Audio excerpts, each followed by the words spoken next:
Onde é que fica o purgatório? Será que os santos ensinaram alguma coisa a esse respeito, a doutrina católica? Vamos ver essa e outras perguntas na sexta-feira de perguntas e respostas. Muito bom dia, meu nome é Daniel Martins, seja bem-vindo ao canal dos Santos Anjos.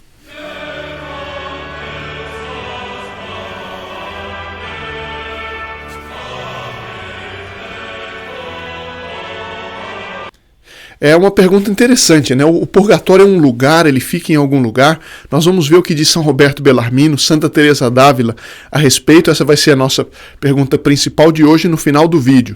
E outra pergunta também muito importante, diz assim: diariamente tenho o meu momento de oração, mas o que tem me deixado triste é minha filha de 12 anos que não quer mais rezar comigo antes de dormir.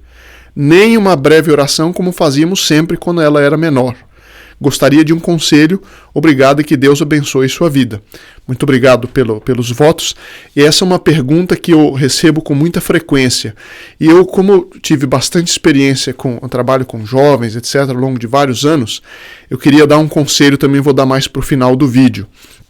Eu apenas passo rapidamente aqui por outros comentários bem interessantes. Um diz assim: Dona Tânia, diz assim, também tem um livro chamado A Crucifixão segundo o Cirurgião. Nós tratamos o vídeo ao longo das 2 últimas semanas, né, na Quaresma, sobre o Santo Sudário, comprovando a paixão de Nosso Senhor, e a Dona Tânia, a Dona Maria a Risonetti e a Dona Lucinha Pinhata e vários outros fazem a sugestão desse livro. Eu não conheço o livro, mas fiquei muito interessado aqui. Muito obrigado pela sugestão. Eu leio aqui então.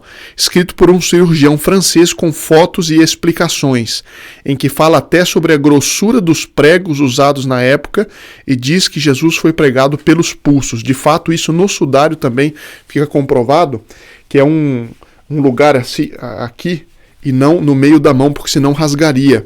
Eles eram de tal maneira, sabiam fazer o tormento, que para a pessoa sofrer mais, eles prendiam a pessoa na cruz, no pulso de fato.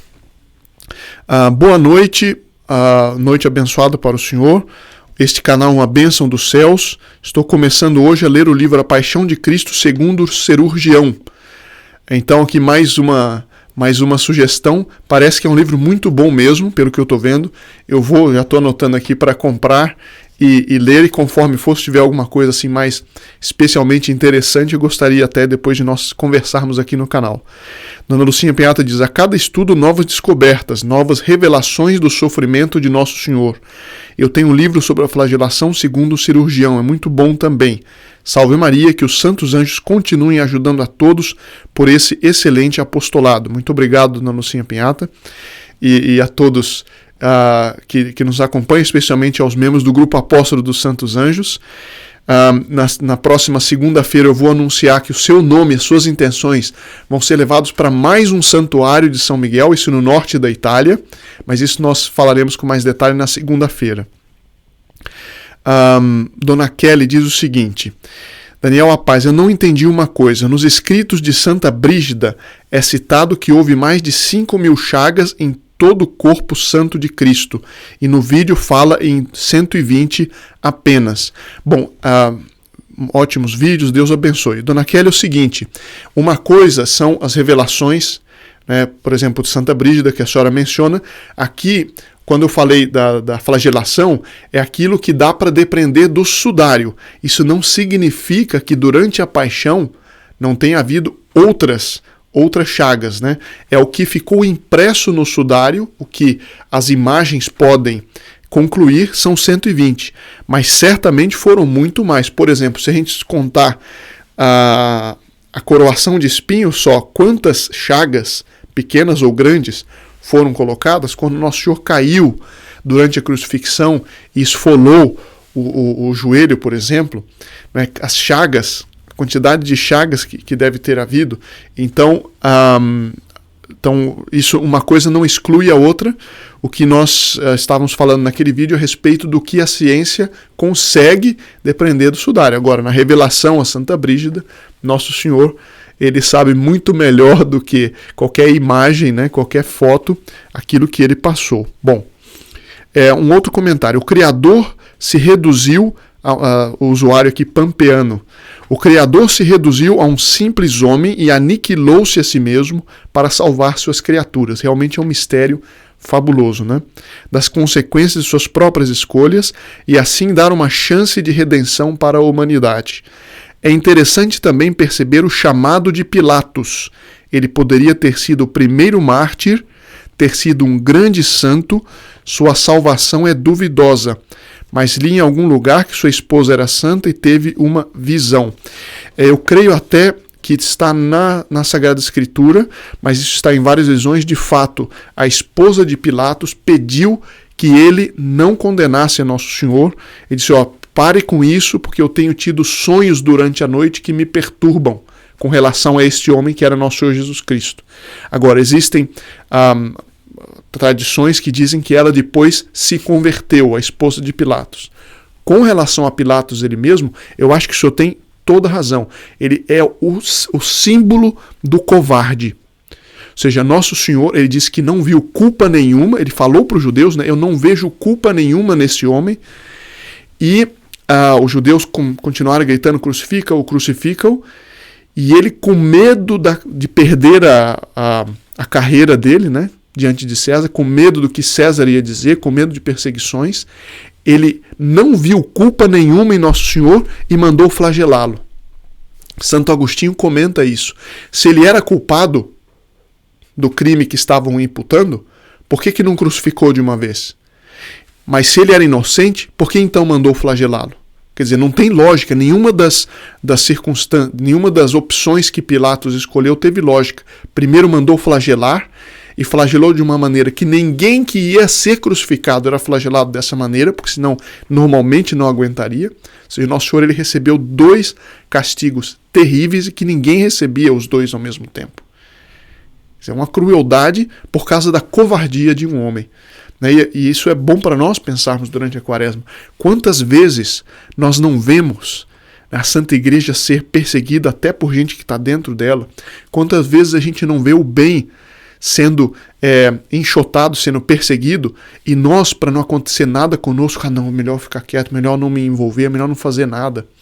Não é? É claro que nós temos que ser prudentes, isso é uma outra história, mas quando se põe uma situação em que o bem está sendo claramente ofendido, perseguido, por exemplo, a gente está na escola, na faculdade, no trabalho, e uma pessoa que pratica virtude, estão rindo dela porque ela pratica virtude, e nós ficamos quietinhos, damos até uma risadinha.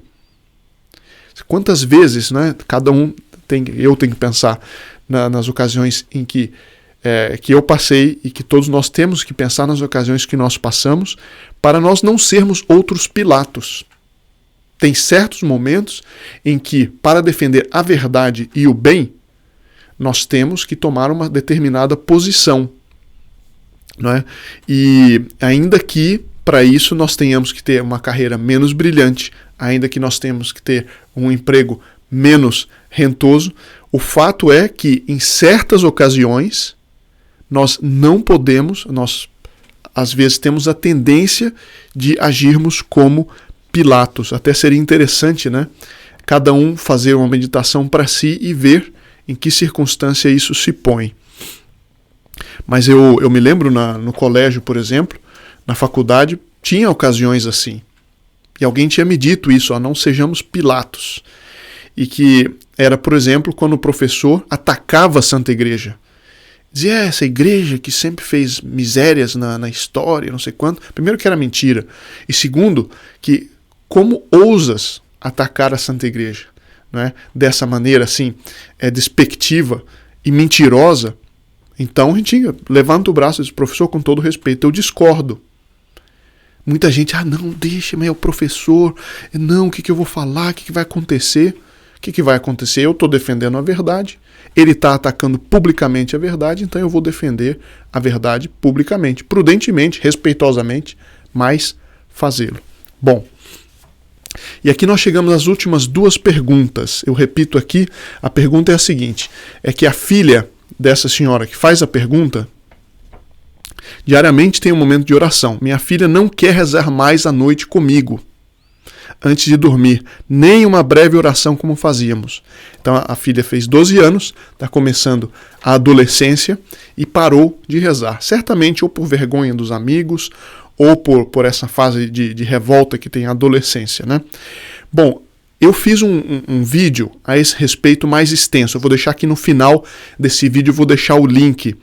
O que acontece quando o meu filho, ou a filha, o sobrinho, a neta, abandonam a fé. Será que é culpa minha? Eu fiz um vídeo só a esse respeito, eu vou deixar o link aqui no final. Mas aqui eu queria dar um conselho prático, já que a senhora pede. Aliás, agradeço pela pergunta. E que é o seguinte... muitos bons pais passam por esse problema. Pais ou formadores passam por esse problema. E o que acontece? Quando isso começa a ser assim, se a gente vê que quanto mais a gente insiste, menos o filho ou a filha querem rezar ou querem ir para a igreja, etc, etc, normalmente os pais correm atrás e tentam convencer e tudo mais. Hoje em dia, normalmente, o melhor a se fazer é o seguinte, é não desviar do caminho, no seguinte sentido, o pai, a mãe, dar o bom exemplo. Se ela não está participando, que ela veja a senhora rezando. A senhora tem que ser um ponto de referência. Por quê? Porque se a senhora for insistir demais com ela, ela vai menosprezar. Assim são os adolescentes. E adolescentes no dia de hoje, em que os outros adolescentes aplaudem o fato dela parar de rezar. Então, o que a gente deve fazer é não ter insegurança de ser bom e não mudar de caminho para agradá-la, mas também não insistir que ela faça junto. Também não dizer, não tem nenhum problema se você não fizer junto. Não, é seguir o caminho, ser uma pedra de referência, uma rocha estável de fé e de boa doutrina e de bom exemplo. Porque quando os pais, nessa fase da adolescência, se eles mantêm-se firmes e não ficam se adaptando a cada nova modinha, a cada novo costume, a cada nova risada que dão, e ficam tentando, entendeu, se acomodar, não. Não se acomodar a nada, também não brigar. É ser um polo de referência.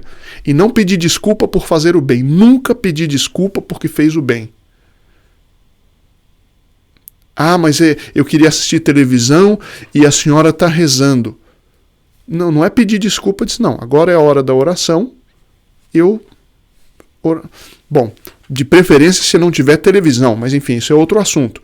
Mas ser um polo de referência, não se adaptar ao mundo moderno, às modas modernas, as coisas, né? Seguir uma rocha de bom exemplo. Por quê? Porque isso funciona como a sombra. Quando a gente corre atrás do adolescente, ele foge de nós. Quando a gente faz de conta que está fugindo dele, ele muitas vezes vem atrás de nós. Ou agora, ou lá na frente. Quando passar o turbilhão da adolescência, aí eles vêm atrás de nós. Agora, se a gente fica indo atrás deles, vamos lá, vamos conversar. Claro, se a pessoa tiver abertura, a gente conversa. A gente dá bom conselho. Nunca pedir desculpa por ter dado um bom conselho. Se ela vai além das regras da casa, chamar a atenção e dizer que está errado. Na minha casa, não. Eu sou a dona da casa, você é minha filha, eu te amo, te respeito, mas isso aqui, limite é limite. Não pode, passou do limite? Não pode. Não pode, pura e simplesmente. Mas é duro, o que minha filha vai pensar, o que meu filho vai pensar? Bom, a mãe sabe certos limites de cada um. Mas, em matéria de doutrina, de prática, de bom exemplo, não arredar o pé, ser firme e calma, bondoso, bondosa, mas, em matéria de princípios, não transigir. Isso é importantíssimo para a salvação da filha, que lá na frente, quando ela for adulta, ela vai se lembrar. Minha mãe foi dura naquele momento, ela não ficou insistindo demais, mas ela também não transigiu. Ela não aceitou que em casa se fizessem coisas que eram imorais, que eram indecentes. Então esse negócio de deixar a namoradinha entrar dentro de casa e ficar com lero-lero, não, senhor, não, senhora, não pode. Na minha casa não pode. Aqui não tem essa conversa. Se você não quer rezar, eu não vou insistir. mas eu rezo e eu pratico a fé aqui dentro de casa. Certo? Então, se os pais estão juntos, unidos, se a mãe está firme, né, depende da situação que cada um tem em casa, é dar o bom exemplo, ser coerente na fé. Isso é a melhor coisa que pode fazer para a filha, porque afinal de contas, todos nós temos que fazer a nossa escolha. Isso é duro, é doloroso, mas é assim. Cada um faz a sua escolha e a filha, o filho, vai ter que fazer a escolha na vida. E se nós formos uma rocha de referência, lá na frente, eles terão um elemento muito mais forte para eles escolherem pelo bem. É uma pena que eles comecem escolhendo pelo mal já desde cedo. É terrível. E nós devemos fazer com calma, sem insistir demais diretamente. Nós temos que ir dando um bom conselho. Mas se a gente percebe que ela, quanto mais a gente dá conselho, mais ela se afasta, a gente retrai um pouco e dá um bom exemplo. E coloca os limites dentro de casa. Bom, isso, digamos, muito rapidamente é um conselho que eu dou pelo que eu pude acompanhar de vários casos. Se quiserem colocar mais algum outro conselho nos comentários e quiserem que eu fale mais, por favor, me digam. Bom, e aqui vamos para a nossa pergunta principal, o prato principal de hoje, que é a questão do purgatório. Em que lugar está o purgatório? Eu fui pesquisar e achei esse artigo excelente do Sr. Plínio Maria Solimeu, tenho citado ele várias vezes aqui, da revista Catolicismo. Isso está disponível na internet. Ele diz o seguinte: a Igreja nada definiu sobre a localização do purgatório, não existe um dogma, mas a opinião mais comum, mais de acordo com a linguagem da Sagrada Escritura e muito aceita pelos teólogos, coloca-o nas entranhas da terra, não longe do inferno. Então, aspas, os teólogos são quase unânimes, diz São Roberto Bellarmino, doutor da Igreja, ensinando que o purgatório, pelo menos o lugar de expiação ordinário, está situado no interior da terra e que as almas do purgatório e os réprobos estão no mesmo espaço subterrâneo, no profundo abismo que a Escritura chama de inferno. Ou seja, segundo ele, então, o purgatório estaria próximo do inferno. Ele diz aqui, pelo menos o lugar de expiação ordinário, porque para muitas almas Deus determina que as almas sofram os tormentos do purgatório em algum lugar da terra. Será algum lugar em que se cometer algum pecado especial e que tem que purgar ali. E por isso que é possível a gente ter alguma manifestação das almas do purgatório, o que é completamente diferente da noção espírita, não é que os espíritos ficam aí zanzando por aí depois da morte. Diz, não, a pessoa está sofrendo ali no purgatório e ela pode muitas vezes se manifestar. Eu já fiz também um outro vídeo a respeito, aqueles que não tiverem visto podem ver no canal. Bom, e aqui Santa Teresa d'Ávila diz o seguinte, que eu recebi notícias da morte de um religioso que tinha anteriormente sido provincial da ordem e depois um outro caso. Eu o conhecia e ele me prestou grande serviço. A morte dele me causou grande preocupação. Se bem que esse homem fosse recomendável por suas muitas virtudes, eu estava apreensiva pela salvação de sua alma, porque ele tinha sido superior por 20 anos, e eu temo muito por aqueles que são encarregados de cuidar das almas. Quem é sério, um sacerdote que é sério, uma autoridade que é séria, sabe da responsabilidade diante de Deus das almas que ele tem que cuidar. Então o governante, ele não é sobretudo responsável por infraestrutura, saúde e educação, ele tem que promover, promover um ambiente para a prática da virtude. Ele tem que promover um ambiente para a prática da virtude. Por isso que quando a gente fala que o comunismo ele é anticatólico, alguém vai dizer, não mistura política com religião. Eu disse, não, um minutinho. O regime comunista, ele prepara um ambiente que é um ambiente anticatólico, contra os princípios católicos, e prepara as almas para negar as verdades da fé. E é por isso que um católico tem que ser anticomunista. Um católico que se diz comunista não é verdadeiro católico, é verdadeiro comunista. Porque está se fingindo, né, usando uma tática como eles sempre usam. Mas comunista e católico não existe. Isso foi dito pelo Papa Pio XI, pelo Papa Pio XII, inclusive. Bom, e vários outros outros documentos pontifícios.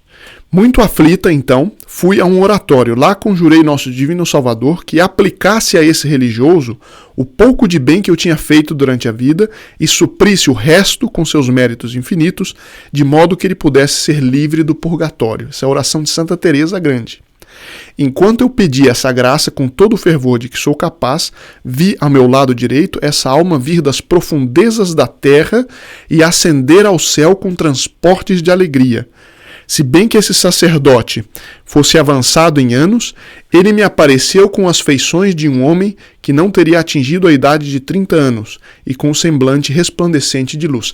Então ela viu, teve essa visão, Santa Teresa, grande mística, e viu que a alma dele saía das entranhas da terra. E assim muitas outras aparições de São João Bosco e muitos outros teólogos que tratam isso de acordo com as Escrituras, falam do inferno como estando nas entranhas da terra e o purgatório estando próximo do inferno, né? Então, fica aqui um dado, né, da doutrina católica sobre o purgatório, embora não seja um dogma, não seja uma coisa definida, a verdade do purgatório é um dogma. Né? Ninguém é católico, pode negar isso. Mas a localização não é um dogma, está aberto a estudos, a discussão, de acordo com os estudos da Escritura e da tradição. Tá bem? Então, se Deus quiser, nos vemos na segunda-feira em que eu vou tratar como seu nome e suas intenções serão levadas para o Santuário de São Miguel no norte da Itália. Muito obrigado e até lá, se Deus quiser.